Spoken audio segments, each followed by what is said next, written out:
안녕하세요. 즐거운 책방입니다. 네, 오늘 소개해드릴 책은요, 공감에 관련된 책을 가지고 왔어요. 요즘 코로나 때문에 모두가 힘든 시간을 보내고 있잖아요. 두려움이나 외로움, 걱정, 불안, 그러한 감정들에 휩싸일 때가 많은데, 그럴 때 누군가가 나에게 공감의 표현들을 해주고, 공감의 행동을 해준다면 정말 위로가 되고 힘이 되고 치유가 되는 그러한 시간이잖아요. 그래서 그런 공감에 대한 내용을 담은 책을 가지고 왔어요.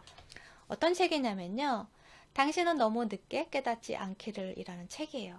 당신은 너무 늦게 깨닫지 않기를. 이해하고 이해받고 싶은 당신을 위한 공감 수업, 공감에 대한 내용을 담은 책이에요. 이 책은 아서 시아라 미콜리 박사님과 캐서린 쾌첨 작가가 쓴 책이에요. 아서 시아라 미콜리 박사는요, 35년 이상 환자들을 상담해온 임상심리학자이시고요. 하버드 대학교에서 의대에서 임상심리학 교수로 일하고 계신 분이세요. 그래서 여기서는 아서 박사님의 그런 자신의 이야기도 나오고요. 상담 사례도 많이 나오고 해요. 그래서 책의 반 부분이요. 1부와 2부로 나눠져 있는데요. 1부에서는 그런 공감이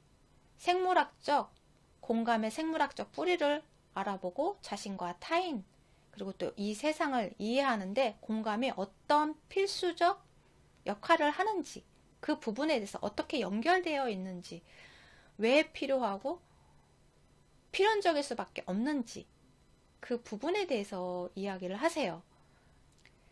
2부에서는요, 공감의 힘을 키우는 8가지 키워드를 말씀해 주세요. 8가지가 뭐냐면요, 정지, 겸손, 용납, 관용, 감사, 믿음, 희망, 용서, 이렇게 8가지를 설명해 주세요. 그래서 이 책을 쓰게 된 계기가 뭐냐면요, 동생 때문이에요. 동생이 자살을 하게 되는데요. 자살하기 전에 통화한 사람이 아서 박사님이세요.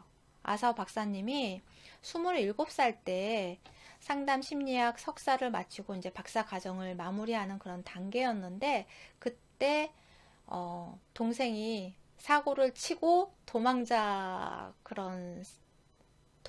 신세가 돼요. 그러한 상황에서 정말 술 먹고 마약하고 그리고서는 사고를 치어서 도망을 다니는 그러한 상황이었어요. 그래서 이제 동생을 설득해서 이제 변호사를 대고 할 테니까 걱정하지 말고 돌아와라.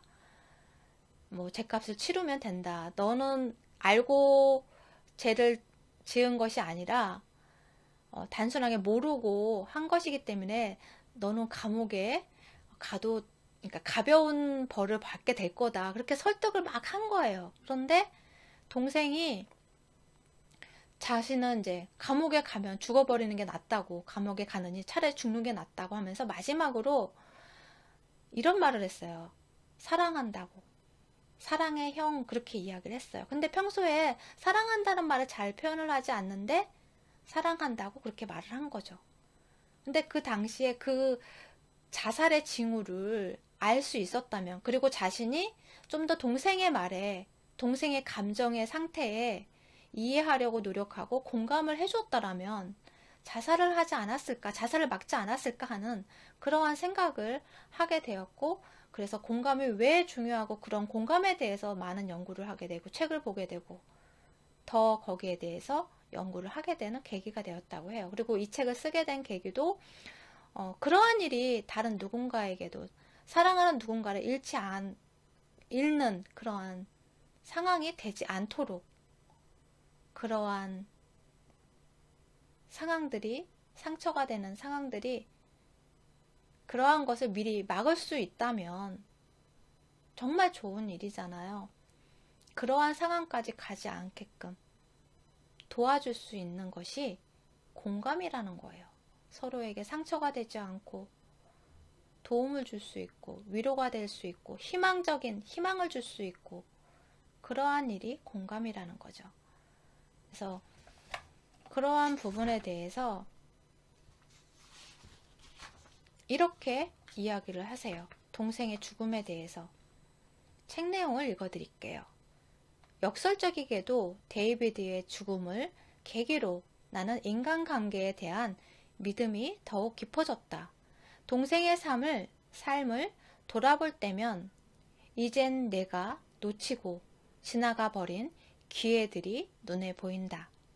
다정한 말이나 도움의 손길로 다른 결과를 만들어낼 수도 있었던 중대한 시점들 말이다.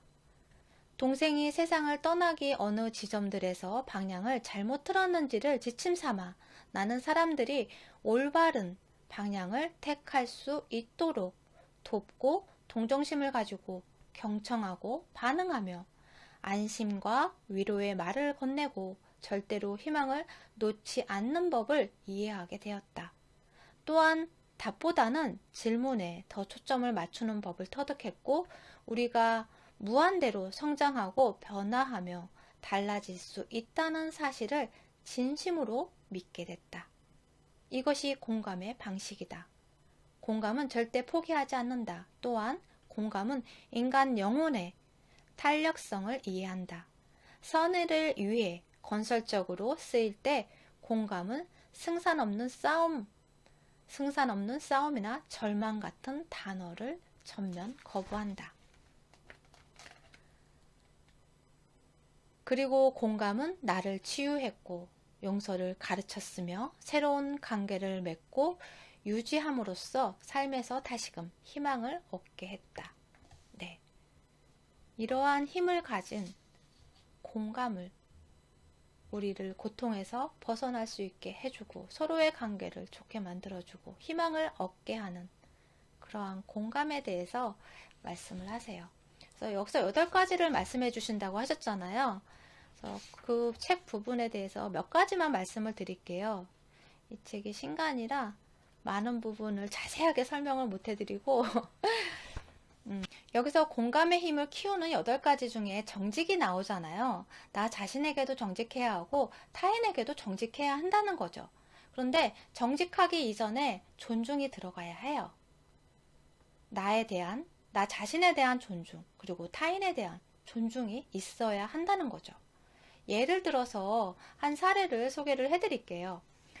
아버지가 아들에게 잔디를 깎으라고 시켰어요. 근데 안 돼 있는 거예요. 딱 가보니까 안 되어 있었어요. 그래서 아들한테 불러서 이야기를 했죠. 잔디를 깎지 않았구나. 그렇지? 진실이죠. 안 깎여 있으니까. 진실을 이야기를 한 거죠. 정직하게. 그래서 아들이 이제 고개를 푹 숙이면서 잘못했으니까 네 그랬어요. 그랬더니 이제 아버지가 이렇게 이야기를 하는 거죠. 이 문제가 전에도 똑같이 이야기했는데 매번 이런 식으로 자꾸 미루는구나. 너는 게을러. 그러면서 막 이제 질책을 한 거죠. 그러한 부분에 있어서 진실을 이야기를 하지만 거기에는 존중이 없다는 거죠. 그래서 진실을 이야기하되 거기에 존중이 밑바탕이 깔려 있고 그렇게 정직하게 이야기를 해야 한다는 거죠. 그러면 공감이 정의하는 정직은 무엇인지 그 부분에 대해서 말씀드릴게요. 아들이 아들한테 잔디를 깎으라고 시켰어요. 그런데 안 되어 있어요. 그러면 이제 화가 막 올라오죠. 시켰는데 매번 이런 식으로 미루고 안 하고 있으니까. 반복적으로 그러니까. 그래서 심호흡을 하고 진정시키고 이제 중립적인 목소리로 감정이 격해져 있는 목소리가 화난 목소리가 아니고 중립적인 목소리로 아들한테 이야기를 하는 거죠. 진실을. 오늘 집에 와서 보니까 내가 잔디를 깎지 않았더구나 얘기를 한 거죠. 그랬더니 이제 아들이 또 이제 안 좋은 소리를 듣게 될까봐 좀 바빴어요. 이렇게 반항적으로 이야기를 한 거예요. 그랬더니 이번에 이제 아버지가 책망하는 그런 감정이 아닌 중립적인 말투로 이야기를 하는 거죠. 아, 그래? 뭘 하고 있었니? 그렇게 물어본 거죠. 그랬더니 뭐 책도 읽고 TV도 보고 친구랑 놀기도 했어요. 그런 이제 변명을 한 거죠. 이야기를 한 거죠. 아버지가 확실히 바쁜 하루를 보냈구나. 그렇게 많은 일을 했으니까 내일은 시간을 내서 잔디를 깎을 수 있을까? 그렇게 물어본 거죠. 그랬더니 그럼요. 하지만 저녁 먹기 전에 시간이 남으니까 지금 할게요. 저녁 먹기 전에 깎아 놓을게요. 아버지가 감정이 섞인 질책을 하는 것이 아니라 너가 이렇게 해서 이런 일을 하느냐고 바빴구나. 공감을 해주고 이해를 해주니까, 그래서 시간이 날 때 내일은 시간이 괜찮겠니? 의사를 물어보고 존중을 해주고, 물어본 거잖아요. 할 수 있는지, 언제 할 수 있는지 물어본 거잖아요. 그러니까 이제 기분이 좋아, 혼날 줄 알았는데 안 혼나니까 기분이 좋아졌겠죠. 그래서 그렇게 공감을 해주니까 내 마음을, 나를 이해해 주려고 노력을 해주는 걸 아니까, 아, 지금 하겠다고. 시간이 지금 있으니까 지금 할게요. 아니면, 아, 내일은 꼭 해놓을게요. 하고면서 그렇게 이야기를 하겠죠. 그런 식으로 진실하되 거기에 존중이 들어가 있어야 한다는 거예요. 그러한 것이 공감이라는 거죠. 진정한 공감이라는 거죠. 정직한 공감이라는 거죠. 그런 태도로 대화를 이끌어 나가야 한다는 거예요. 그래서 우리가 보통 특히 부모 자식 간 아니면 가까운 누군가 너무나 잘 아는 사이일수록 이런 실수를 많이 해요. 이런 착각을 많이 한다는 거예요. 네가 뻔하지 뭐 맨날 너 이런 식이더라 그러면서 막 질책을 하게 되잖아요. 상황이 뭐 안 될 수도 있고 깜빡할 수도 있고 뭐 그게 반복이 되더라도 존중을 해주면서 대화를 이끌어 나가야 한다는 거예요. 그래야 진정한 공감이 될 수 있고 서로가 마음 상하지 않고 상처가 되지 않고 그러한 대화를 좋은 관계로 이끌어 나갈 수 있다는 거죠. 그리고 겸손에 대해서는 이렇게 말씀을 하세요. 나는 겸손을 건강한 나르시시즘이라 일컫기도 한다. 건강한 나르시시즘이란 우리가 에너지를 자신을 향해 내적으로, 타인을 향해 외적으로 균형 있게 사용하는 법을 이해한 상태를 지칭한다. 네.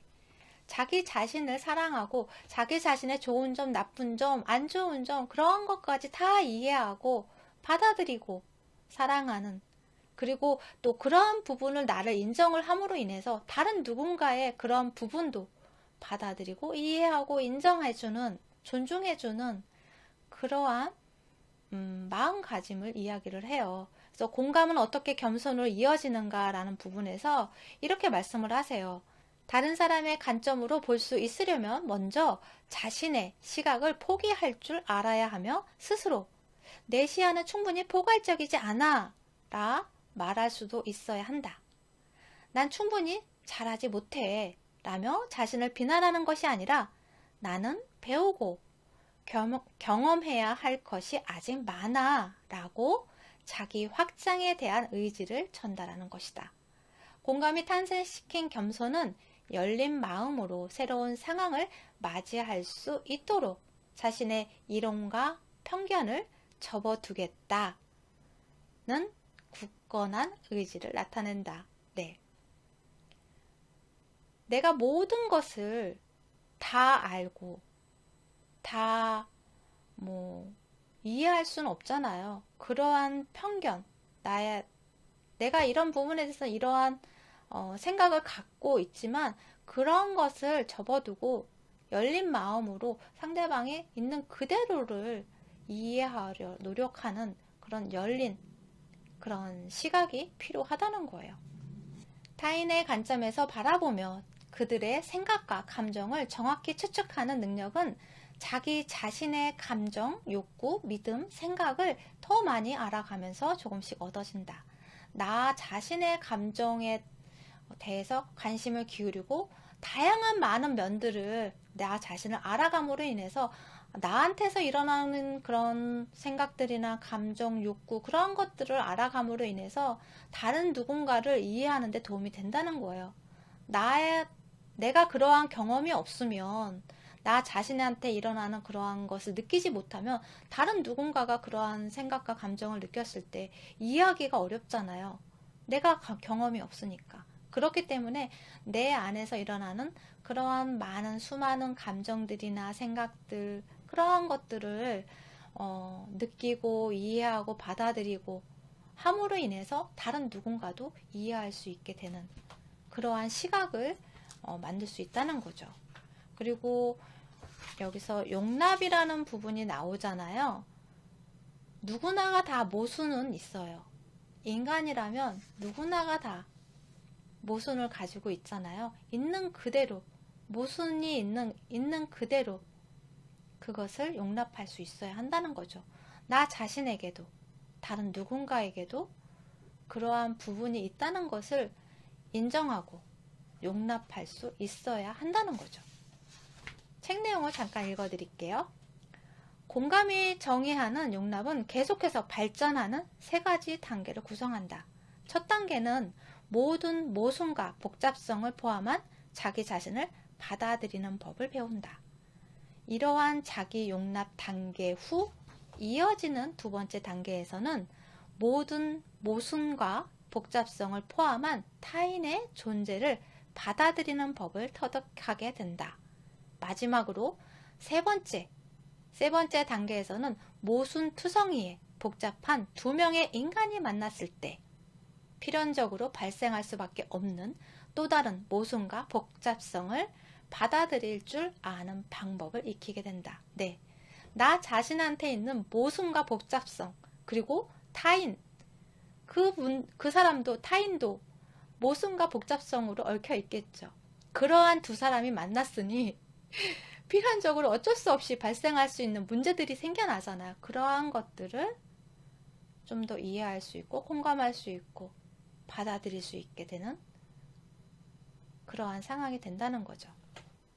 그럼으로써 서로에게 공감의 감정을 느낄 수 있는 그러한 공감의 힘을 느낄 수 있는 그러한 시간이 되지 않을까 싶어요. 이 책은 꼭 읽어보셨으면 좋겠어요. 지금 많이 힘들잖아요. 그런 힘든 시기에 누군가가 나에게 공감의 말을 해주고 공감의 행동을 해준다면 정말 힘이 나고 정말 마음 따뜻해지고 삶이 더 행복해지지 않을까 싶어요. 도움이 되셨나요? 구독과 좋아요도 부탁드릴게요. 지금까지 들어주셔서 감사합니다. 다음 시간에 또 만나요.